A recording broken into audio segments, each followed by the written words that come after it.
എന്തോന്നാ യുവാക്കളുടെ ഹരം അച്ചായത്തി കാര്യമായിട്ടും സംഭവം എനിക്ക് ഭയങ്കരമായിട്ട് സൂചിച്ചു.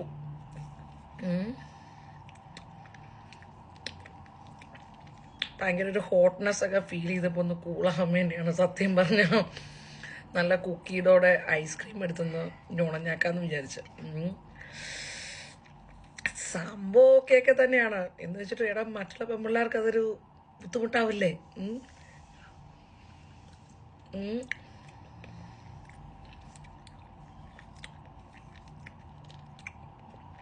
അവർക്ക് അസൂയം കുശുമ്പോ ഒക്കെ വരത്തില്ലേടവേ.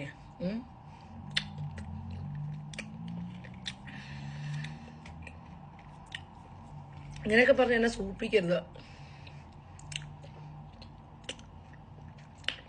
ഒന്നുമല്ലെങ്കിലും 70 വയസ്സായപ്പോ ഇപ്പം ഒരു രസമൊക്കെ ഉണ്ട് ഈ സംഭവം കേൾക്കാനായിട്ട്. എന്ന് വെച്ചിട്ട്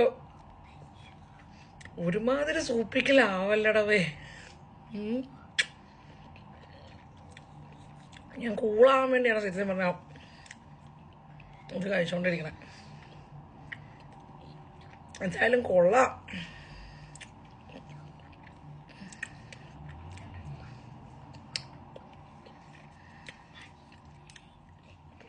ആവാൻ പറ്റട്ടെ. പ്രായം മുന്നോട്ട് പോകുമ്പം എല്ലാവർക്കും ഒരു വിഷമമൊക്കെയാണ്. ഇപ്പം നമ്മളിപ്പം ഇങ്ങനെയൊക്കെ പറഞ്ഞു കഴിഞ്ഞാൽ വീണ്ടും വീണ്ടും ചെറുപ്പമായിക്കൊണ്ടിരിക്കുമല്ലേ. എന്നാലും കുഴപ്പമില്ലടാ. യുവാക്കളുടെ ഹരം അച്ചായത്തി ഇരിക്കട്ടടാ. എന്നാൽ ശരി, എന്നാലും പോട്ടെ. Take care.